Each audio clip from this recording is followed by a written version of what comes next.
Dear students, welcome back to software engineering fundamental course. हम पहुंच चुके हैं जी लेक्चर नंबर 34 के ऊपर। और लास्ट कुछ लेक्चर से हम लोग डिस्कस कर रहे हैं जी सॉफ्टवेयर डिज़ाइन को। यहाँ से ऑनवर्ड हम शुरू करने जा रहे हैं ऑब्जेक्ट ओरिएंटेड डिज़ाइन। ये वही डिज़ाइन है जिसकी मैं आपको मल्टीपल टाइम बता चुका हूँ कि आपको इन कंसेप्ट को वेरी क्लियरली अंडरस्टैंड करना है, क्योंकि इन कॉन्सेप्ट्स को आप इम्प्लीमेंट करेंगे, कोड करेंगे जब आप लोग ऑब्जेक्ट ओरिएंटेड प्रोग्रामिंग पढ़ रहे होंगे। तो अगर आपके पास ये कॉन्सेप्ट्स होंगे, इनकी क्लियरेंस होगी, अंडरस्टैंडेबिलिटी होगी, तो आप थोड़ी सी एफर्ट के साथ आप इसको कन्वर्ट कर सकेंगे into Java, C sharp, C plus plus code. लेकिन अगर आप इन कॉन्सेप्ट्स को अंडरस्टैंड नहीं कर पाएंगे तो डेवलपमेंट या इसकी इम्प्लीमेंटेशन तो पॉसिबल नहीं रह जाएगी आप लोगों के लिए। तो प्लीज़ फोकस, एंटायरली फोकस या फुली फोकस इन लेक्चर्स पे। जब कहीं भी आप फील करते हैं you are in problem, please let me know, ताकि मैं चीज़ों को फर्दर एक्सप्लेन कर सकूं। इम्पोर्टेंट है आपकी अंडरस्टैंडिंग। लास्ट लेक्चर में हम लोगों ने जो सॉफ्टवेयर डिज़ाइन प्रिंसिपल्स हैं, उनके जो लास्ट 4 प्रिंसिपल थे, इंफॉर्मेशन हाइडिंग को, इंक्रीमेंटल डेवलपमेंट को, एब्स्ट्रैक्शन को, जनरलिटी को रिवाइज दोबारा मतलब डिटेल में देखा था, आखिर में रिकैप किया था। आज मैं इसको रिकैप करना चाहता हूँ, लेकिन यहाँ से एक्चुअली मैं टाइम बचा के इस लेक्चर पे सर्व करना चाहता हूँ कि ये बड़ा इंपॉर्टेंट लेक्चर है with respect to your future course object oriented programming, definitely current course. अच्छा, आज हमने 2 चीज़ें देखनी है। फर्स्ट ऑफ ऑल तो हमने ये देखना है कि क्या ऐसी वजह हुई जो हमें लेके आई ऑब्जेक्ट ओरिएंटेड डिज़ाइन की तरफ। इससे पहले तो फंक्शन ओरिएंटेड डिज़ाइन या स्ट्रक्चर ओरिएंटेड डिज़ाइन, उसमें ऐसे क्या हमें फ्लॉज नज़र आया, प्रॉब्लम नज़र आया, जो कि हम मूव करके ऑब्जेक्ट ओरिएंटेशन की तरफ। और आज के लेक्चर का जो सेकंड पार्ट है उसके अंदर हमने ऑब्जेक्ट ओरिएंटेड जो डिज़ाइन के जो कंपोनेंट्स हैं, जो 4 कंपोनेंट्स हैं, इनको डिस्कस करने की कोशिश करेंगे, शुरू करेंगे एटलीस्ट। तो ऑब्जेक्ट ओरिएंटेड डिज़ाइन क्या है? मैंने बताया कि ऑब्जेक्ट ओरिएंटेड डिज़ाइन से पहले जो दुनिया थी वो टोटल फंक्शन ओरिएंटेड थी। यहाँ पे क्या किया जाता था कि जो हमारे पास एप्लीकेशन का डेटा है, उस डेटा को डिकम्पोज किया जाता था फंक्शनैलिटी के रिक्वायरमेंट के अकॉर्डिंगली। मतलब इसमें से एक फंक्शनैलिटी है F1, दूसरी फंक्शनैलिटी F2, तीसरी फंक्शनैलिटी F3। तो जिसको जो फंक्शनैलिटी चाहिए थी वो उसको इसके साथ वो डेटा उसको यूज़ कर लेता था उस फंक्शनैलिटी के अकॉर्डिंगली। ये दुनिया फंक्शनैलिटी के अकॉर्डिंगली मूव कर रही थी। ये हमारे यहाँ पे काम था। ये सिंपल वर्ड जो दोबारा कह लो, डिकम्पोजिशन, यहाँ पे जो सॉफ्टवेयर की डिकम्पोजिशन की जाती थी वो रिजॉल्व करती थी अराउंड फंक्शंस। अभी मैं एग्जांपल आपसे शेयर करता हूँ। अब हमारे पास एक फंक्शन है F1, दूसरा फंक्शन है F2, third one is F3 and fourth one is F4। अब फंक्शन ओरिएंटेड के मुताबिक जो एप्लीकेशन का डेटा है वो स्प्लिट होगा, रिवॉल्व होगा फंक्शन के अराउंड। तो अब हमारे पास डेटा सेट 1 है, डेटा सेट 2 है, डेटा सेट 3 है एंड डेटा सेट 4 है। अब हो क्या रहा था, यहाँ पे जो डेटा की डिस्ट्रीब्यूशन थी या डेटा की डिस्ट्रीब्यूशन तो यहाँ पे नहीं थी, एक्चुअली डिकम्पोजिशन थी। जो डेटा की डिकम्पोजिशन थी वो रिक्वायरमेंट्स के हवाले थे, और जो फंक्शनैलिटी रिक्वायरमेंट थी उनके हवाले से डेटा को डिकम्पोज किया होता था। एग्जाम्पल है, जो F1 था वो data set 1, data set 2 and data set 3 को यूज़ कर रहा है अपनी फंक्शनैलिटी को परफॉर्म करने के लिए। इसी तरह जो फंक्शन 2 है उसको अपनी फंक्शनैलिटी अचीव करने के लिए या परफॉर्म करने के लिए ज़रूरत थी डेटा सेट 1 की, डेटा सेट 2 की एंड डेटा सेट 3 की। इसी तरह जो फंक्शन 3 है उसको अपनी वर्किंग कंप्लीट करने के लिए, अपनी प्रोसेसिंग के लिए ज़रूरत है data set 1, data set 2, data set 3 and data set 4। और जो 4 नंबर पे जो हमारे पास फंक्शन है उसको अपनी प्रोसेसिंग कंप्लीट करने के लिए ज़रूरत है डेटा सेट 2 की, 3 की एंड 4 की। अच्छा, दैट्स फाइन, ठीक है, अच्छी अप्रोच है, चलती रही है, लेकिन उससे फिर डेफिनेटली कन्वर्ट भी हुआ। प्रॉब्लम इसमें क्या है, अगर आप थोड़ा गौर करें, चले मैं इसमें से सिर्फ एग्जांपल लेता हूँ डेटा सेट 2 की। अब हुआ क्या कि in all software engineering projects one thing is constant, that is change.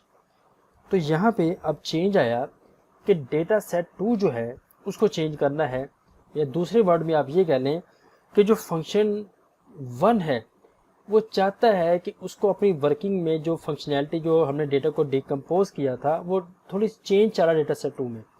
अब होगा क्या कि हम फंक्शन जो F1 है इसकी प्रोसेसिंग को ठीक करने के लिए, अपडेट करने के लिए, मॉडिफाई करने के लिए, यानी कि दूसरे वर्ड में आप देख लें कि F1 जो है इसकी रिक्वायरमेंट को फुलफिल करने के लिए, इसकी चेंज को मैनेज करने के लिए हम डेटा सेट 2 में जाकर चेंजेस करेंगे।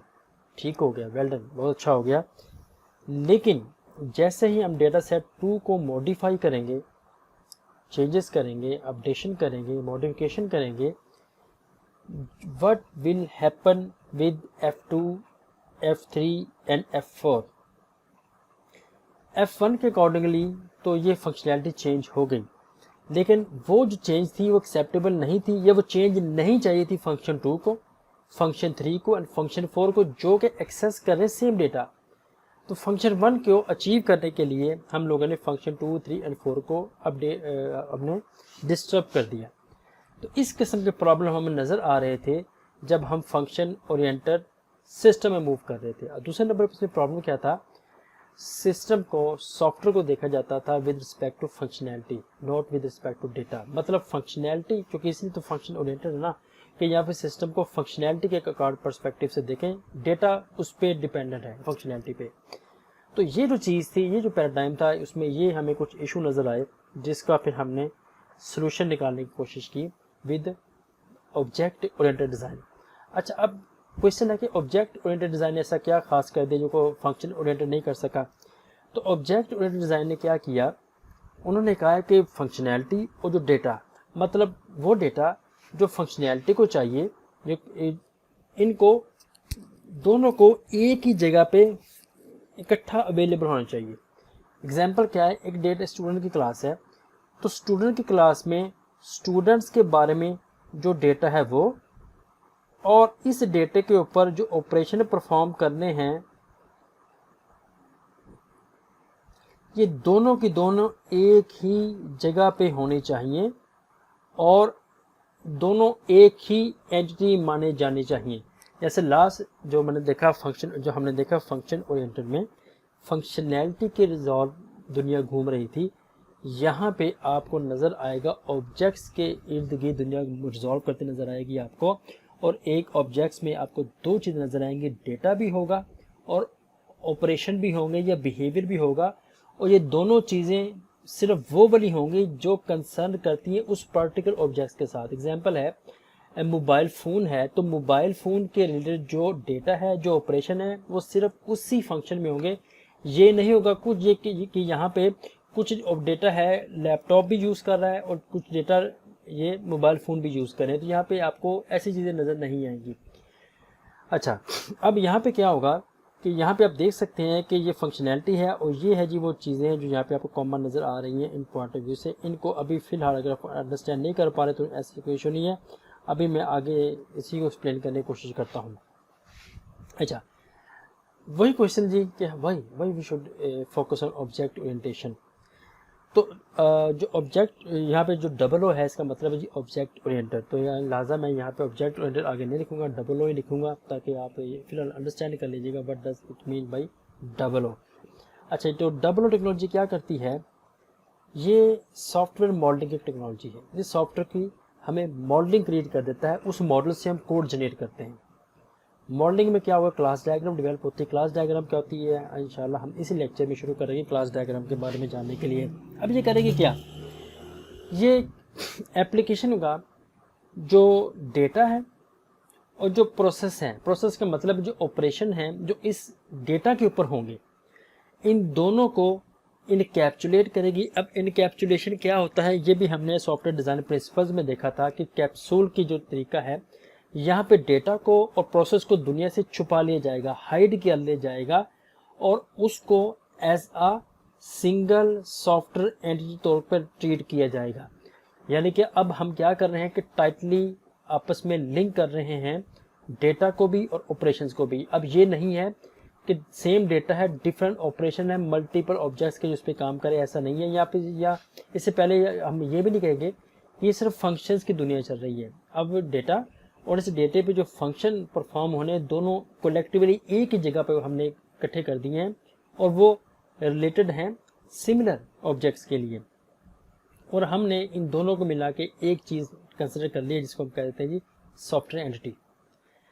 अच्छा, अब इसमें क्या होगा, अब तीसरा बेनिफिट है, दूसरा बेनिफिट कि इसमें क्या नज़र आ रहा है जी, इसमें हमें ये बेनिफिट भी नज़र आ रहा है कि जैसे रियल वर्ल्ड में हम अपनी प्रॉपर्टीज़ को, कुछ हमारे कैरेक्टरिस्टिक्स को हम अपने पेरेंट्स से इनहेरिट करते हैं। एग्जांपल है, हमारा कद है, बाल हो सकते हैं, बालों का कलर है, फिजिक है, स्किन कलर है, ये बट जो भी चीज़ें हैं, बहुत सी चीज़ें हैं जो हम अपने पेरेंट्स से इनहेरिट करते हैं। मतलब हमारे वालिद या वालदा या दादा या दादी, नाना या नानी, वो वहाँ से हमारे तक पहुँचा है।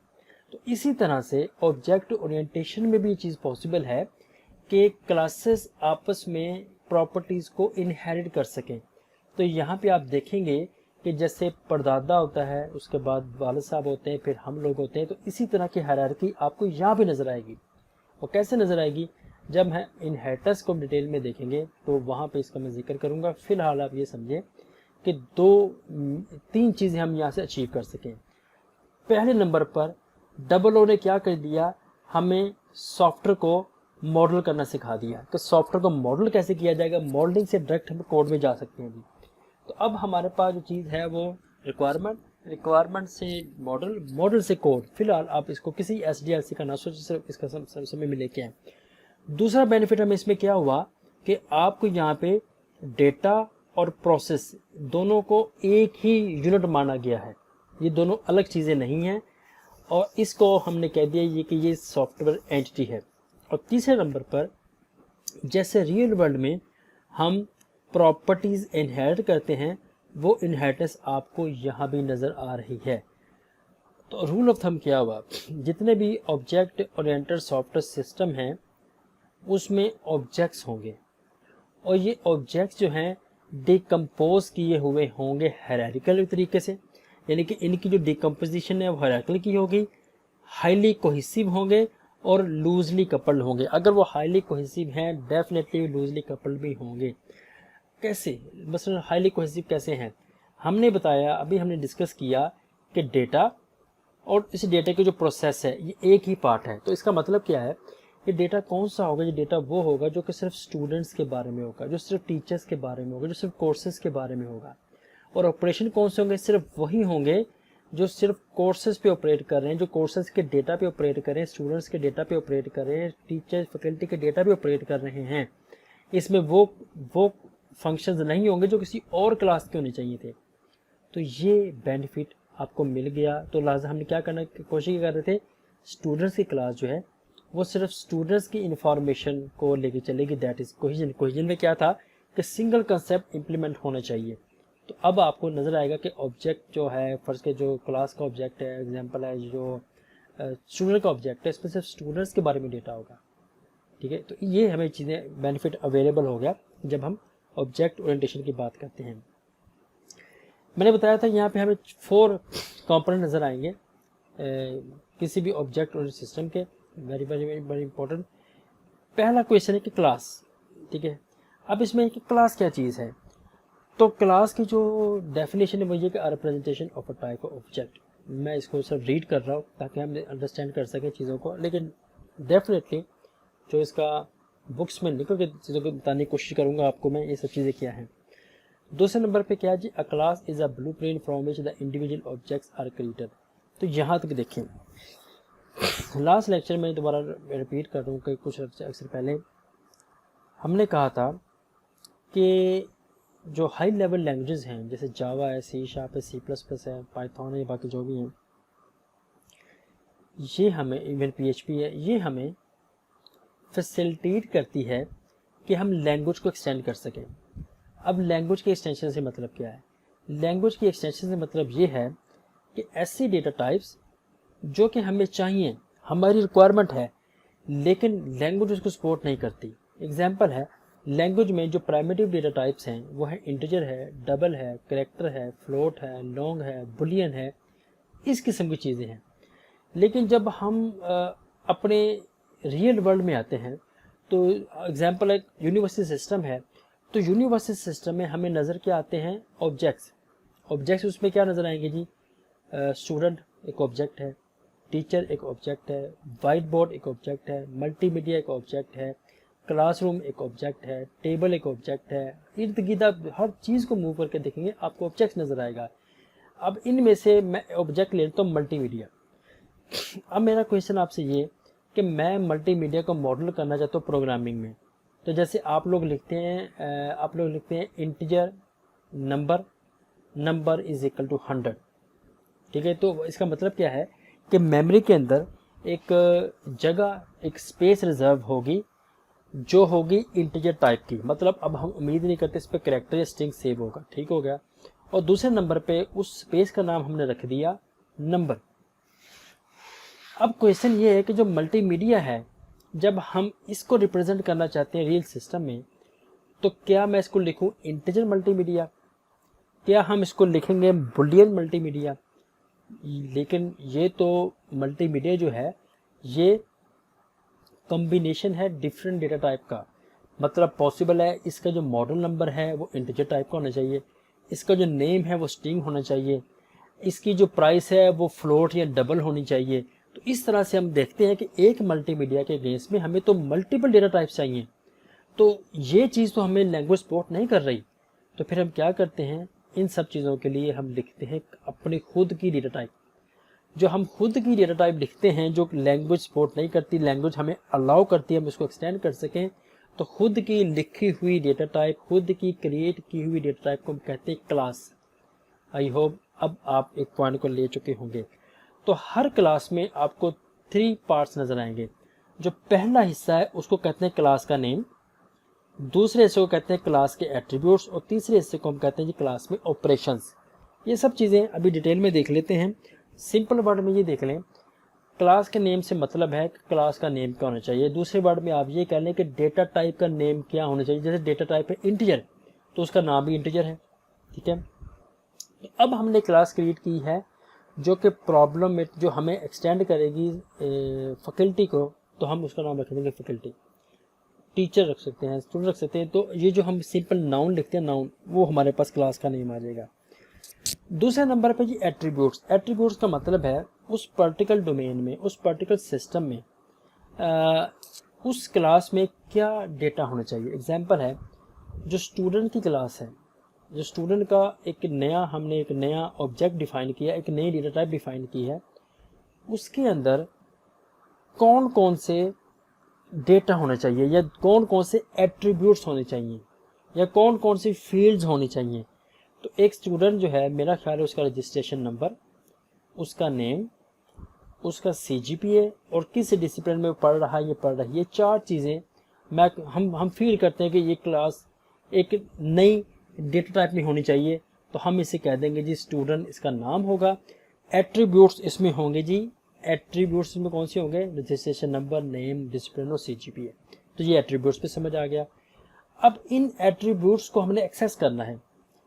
अब हमने क्या कहा, ये इनकैप्सुलेट है छुपे हुए दुनिया से, हमने रियल वर्ल्ड से इसको छुपा लिया है। अब लेकिन अब क्वेश्चन है कि अगर हम ये छुपे हुए तो हम इसको यूज़ कैसे करें। तो इसको यूज़ करने के लिए हम यूज़ करते हैं ऑपरेशन।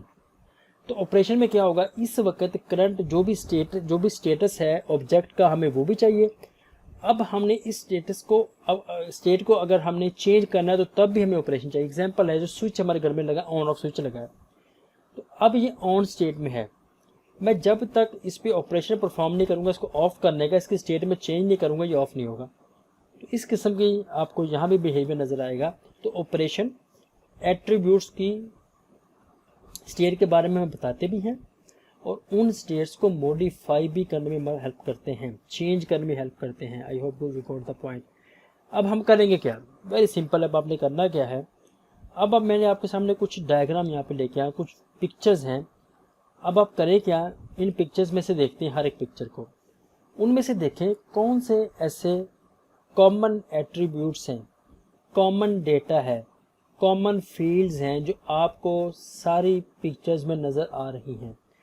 तो यहाँ से अब देख के मैं नज़र आ रहा है कि जितने भी यहाँ पे, मैं चीज़ें इसलिए कह रहा हूँ कि पर्टिकुलर इसका नेम है, अभी नेम की तरफ भी आते हैं। तो पहली चीज़ हमें नज़र आती है, हम यहाँ से शुरू करते हैं, यहाँ से ऑनवर्ड यहाँ तक मूव करते हैं। तो अब हम देखते हैं कि जितनी भी यहाँ पे गाड़ियाँ हैं, वटेवर जो कुछ भी है, उसमें हमें व्हील्स नज़र आ रहे हैं, टायर्स, व्हील्स, यानी कि जो व्हील्स है। अच्छा, दूसरे नंबर पे हमें इसमें स्टीयरिंग नज़र आ रहा है। थर्ड नंबर पे हमें नज़र आ रहा है कि इसमें फ्यूल भी फिल हो रहा है सब में। फोर्थ नंबर पे नज़र आ रहा है कि इसमें गियर भी लग रहे हैं। इस किस्म की जो चीज़ें हैं हम सब को करेंगे एक्सट्रैक्ट। तो जो चीज़ें मैंने आपकी बताई ये बन जाएंगी इनके एट्रीब्यूट्स। ठीक है, अब एग्जांपल ले लें जी बाइक की। ये जो हमारे पास एक सिंपल बाइक की एग्जांपल ले लेते हैं जी। अब बाइक में क्या होगा कि इसका बिहेवियर है गियर।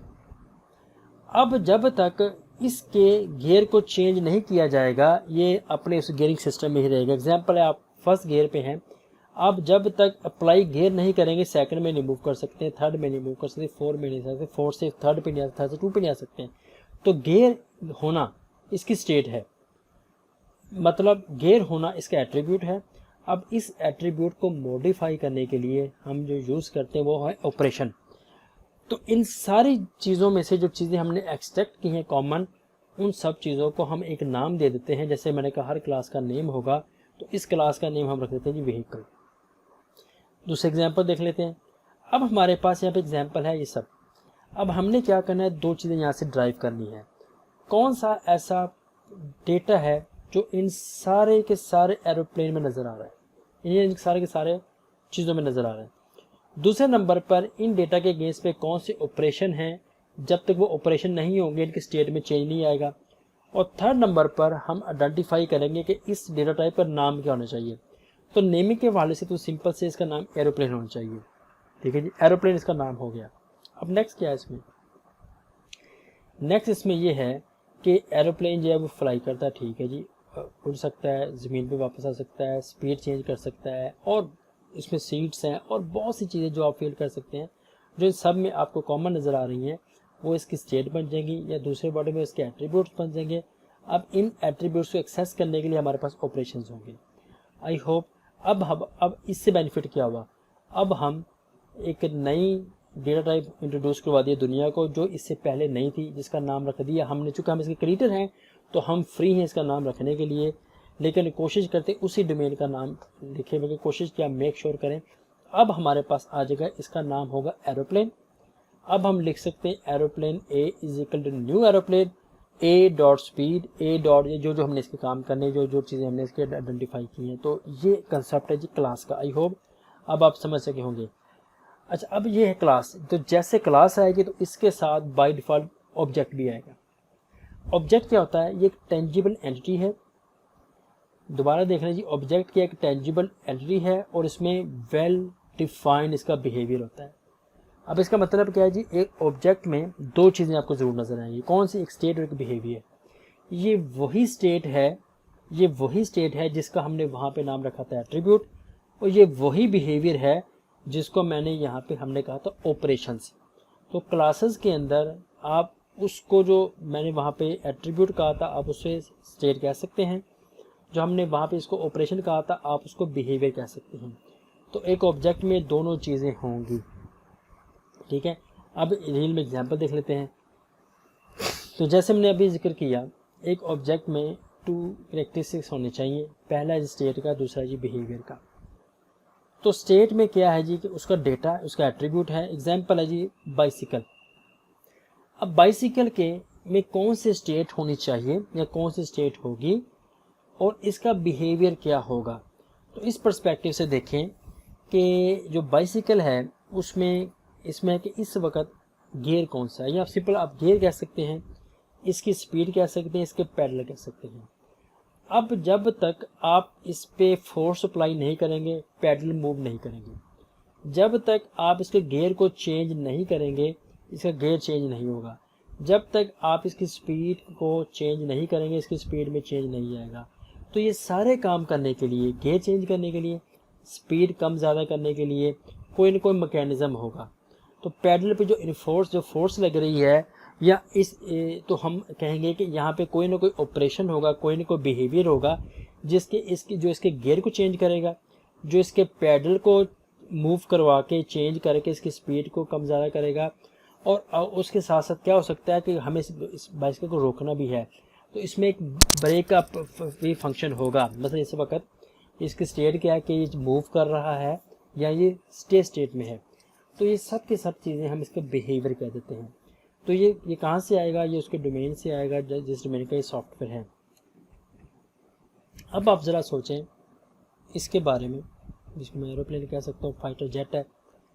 इसमें भी एज एन ऑब्जेक्ट दो चीज़ें आनी चाहिए, स्टेट भी आनी चाहिए इसका या इसके एट्रीब्यूट, और इसका बिहेवियर या ऑपरेशन भी आने चाहिए।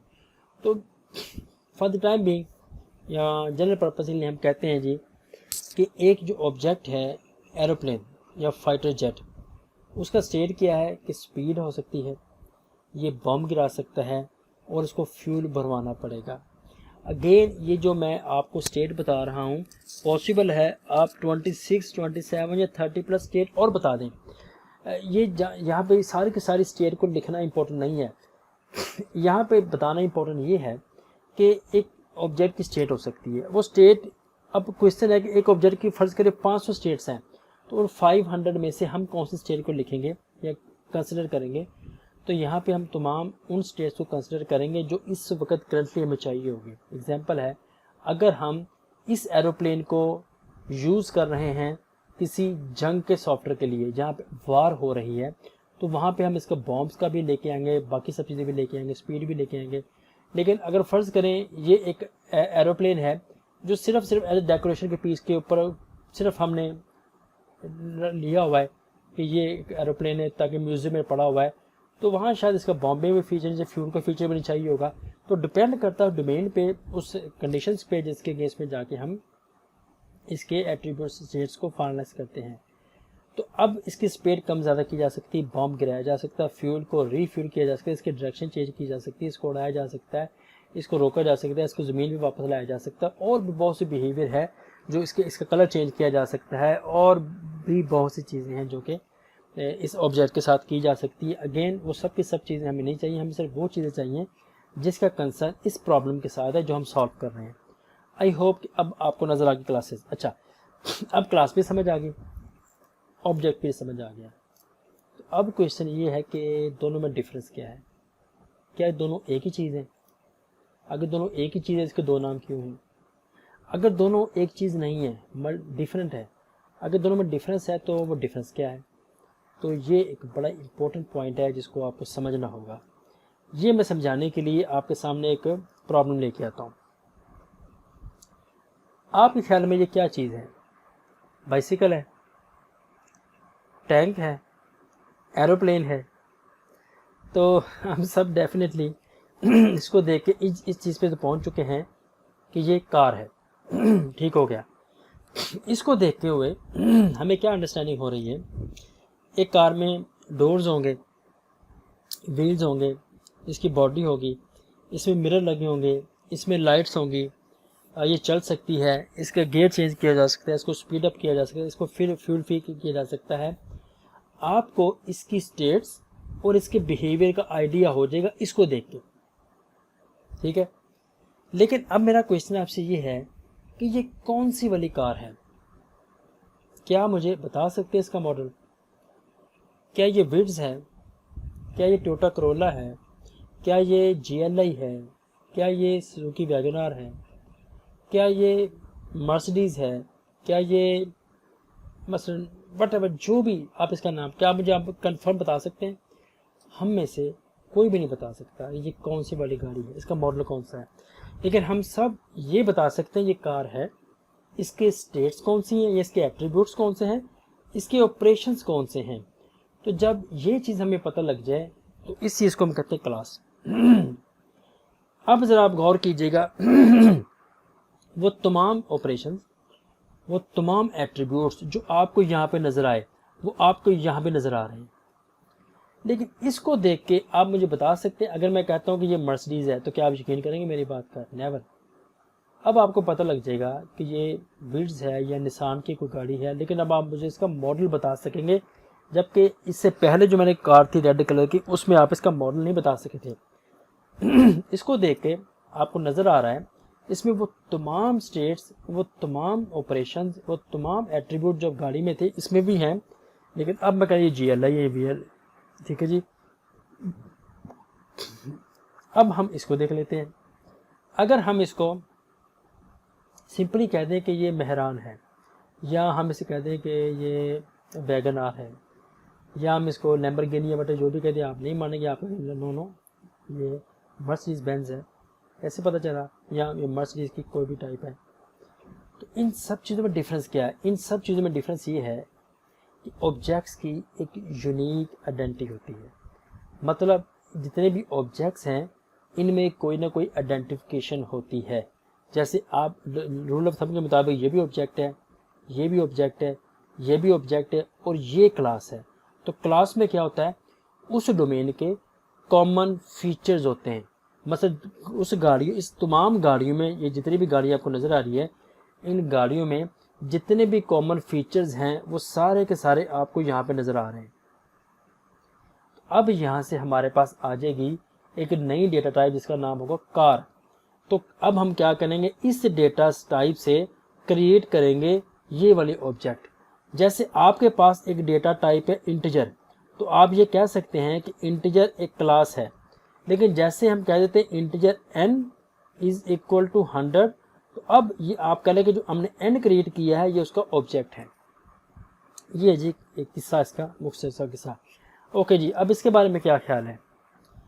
अब ये एक हेलीकॉप्टर है, कौन सा है हमें नहीं पता, लेकिन इसको देख के पता लग रहा है कि हेलीकॉप्टर है। इसका एक फ्लाइंग बिहेवियर होगा, इसके जो फ्यूल फिलिंग का बिहेवियर होगा, इसमें सीट्स होंगी, जो जो आप देख सकते हैं, इसको देख के आइडिया होगा। लेकिन हम इसको आइडेंटिफाई नहीं कर सकते।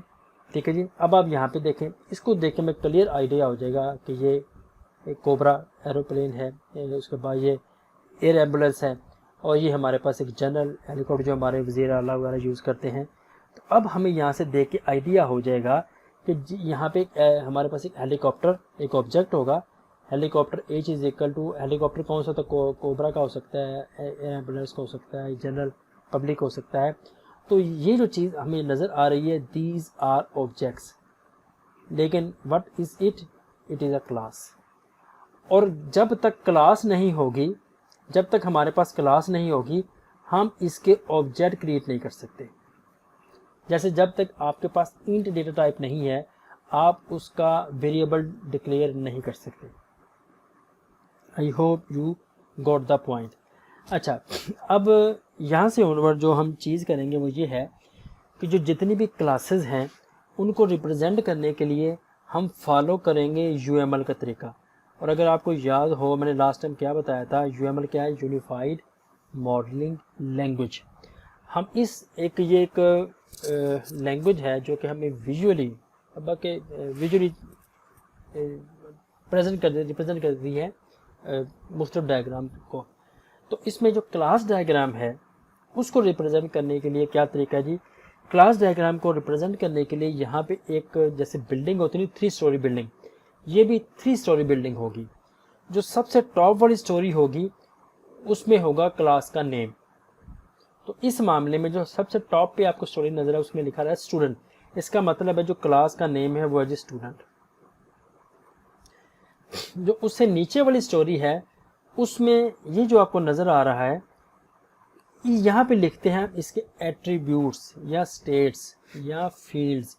तो आप चूंकि क्लास के पर्सपेक्टिव से बात करें, आप फिलहाल इसको एट्रीब्यूट कह लें। अब एट्रीब्यूट लिखने का यहाँ पे बिल्कुल रिवर्स तरीका होता है।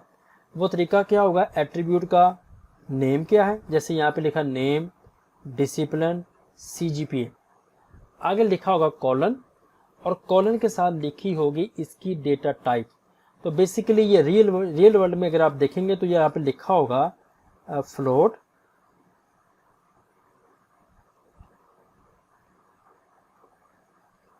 और आगे लिखा होगा CGPA, फ्लोट CGPA। तो इसको यहाँ पे लिखने का तरीका क्या आइडेंटिफाई किया वो देखें, CGPA कॉलन फ्लोट।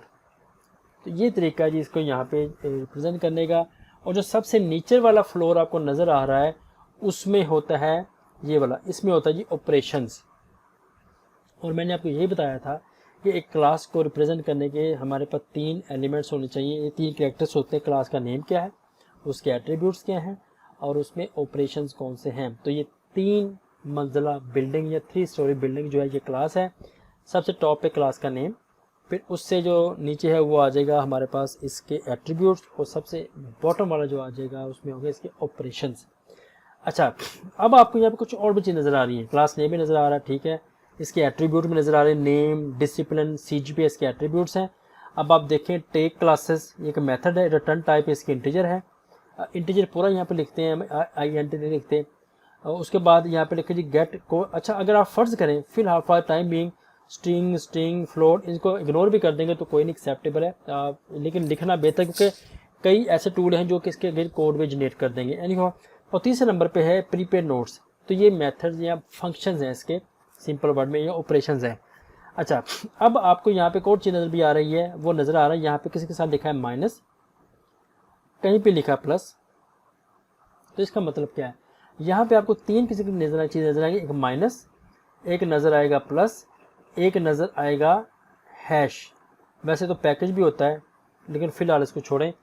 अगर तो यहाँ पे माइनस लिखा होगा तो माइनस का मतलब है ये डेटा है प्राइवेट। तो प्राइवेट डेटा का मतलब है कि ये डेटा क्लास के बाहर एक्सेसिबल नहीं है। जैसे हमारे माइंड में जो कुछ लिखा हुआ है वो प्राइवेट है, हम दुनिया को नहीं बताना चाहते कि मैं इस वक्त क्या फील कर रहा हूँ, मेरे इस वक्त क्या दोस्तियाँ चल रही हैं, मेरे इस वक्त क्या प्रॉब्लम चल रहे हैं, वो हमने दुनिया से छुपाया हुआ है, ठीक है जी। लेकिन हमने कुछ दुनिया की कुछ चीज़ें हमने ओपन भी की हुई। एग्जाम्पल, अगर आप किसी से पूछेंगे जी व्हाट इज़ योर नेम, तो हमारे माइंड में जो नेम स्टोर है तो वो आगे से रिटर्न करेगा जी my name is Mohammad Shahid. तो इस किस्म की जो चीज़ें हैं वो हम ऑपरेशन में लेके आते हैं। तो माइनस का मतलब है, जिसके साथ आप माइनस लगा देंगे, इसका मतलब है वो डेटा किसी भी सूरत में क्लास के बाहर एक्सेसिबल नहीं है। जिसके साथ आप प्लस लगा देंगे, इसका मतलब है ये पूरे के पूरे सॉफ्टवेयर में, पूरे के पूरे पैकेज में एक्सेसिबल है, डायरेक्ट एक्सेस करने को ऐसा मसला है। डायरेक्ट का मतलब क्लास के नेम के साथ, मतलब यहाँ पे होगा student S dot take classes, ऐसे। और थर्ड नंबर पर यहाँ पे है जी प्रोटेक्टर, इसे कहते हैं प्रोटेक्टर। तो प्रोटेक्टर का मतलब है कि बेस क्लास, जो बस एग्जांपल है कि जो हमारे दादाजी के एट्रीब्यूट्स हैं, जो दादाजी के कैरेक्टरिस्टिक्स हैं, वो एक्सेसिबल हैं हमारे फादर तक, लेकिन आगे हम तक नहीं पहुंच सकते। तो जब ये हमें लिमिटेशन लगानी होती है तो फिर हम इसको प्रोटेक्टेड कर देते हैं। तो ये डिटेल में आगे जाके इनहेरिटेंस में समझ आएगी। तो इस चीज़ को कहते हैं विजिबिलिटी। तो विजिबिलिटी हमें यहाँ पे पब्लिक, प्राइवेट, प्रोटेक्ट और पैकेज। तो पैकेज, चूँकि मैं आपको इसकी अंडरस्टैंडिंग फिलहाल नहीं है तो आप फिलहाल इसको, ये जो पैकेज वाला है इसको इग्नोर कर सकते हैं, लेकिन आप अंडरस्टैंडिंग आगे जाके हो जाएगी। लेकिन फिलहाल समझें कि इस कोर्स में जिस चीज़ के साथ आपको ज़्यादा चलना पड़ेगा वो होगा जी पब्लिक और प्राइवेट, ये ज़्यादा आपको इसमें चलना पड़ेगा। तो यहाँ से ऑनवर्ड जो हम काम किया करेंगे, एक 3 स्टोरी बिल्डिंग लगाया करेंगे। उस बिल्डिंग के टॉप पे उसका क्लास का नेम होगा, फिर उसके एट्रीब्यूट्स होंगे, फिर उसके मेथड्स होंगे या ऑपरेशंस होंगे। तो ये एक नया तरीका है UML में क्लास को लिखने का। I hope you got the point. अब आपने क्या करना है, अब आपने करना है, ये कुछ क्लास एक्टिविटीज़ हैं। Identify objects, their states and behaviour in classroom. ये जिस क्लासरूम में बैठ के हम पढ़ते होते हैं, उस क्लासरूम में कौन कौन सी स्टेट्स होनी चाहिए, कौन कौन से इसमें बिहेवियर होने चाहिए, ये आपने खुद सोचना है, अंडरस्टैंड करना है। मुझसे भी शेयर कीजिएगा कि आप क्या समझ सके हैं कि क्लासरूम में क्या होना चाहिए। दूसरे नंबर पे एग्जामिनेशन जो सिस्टम है NTU का, उसके बारे में देखिएगा। और तीसरे नंबर पे बस टिकट रेजर्व सिस्टम है।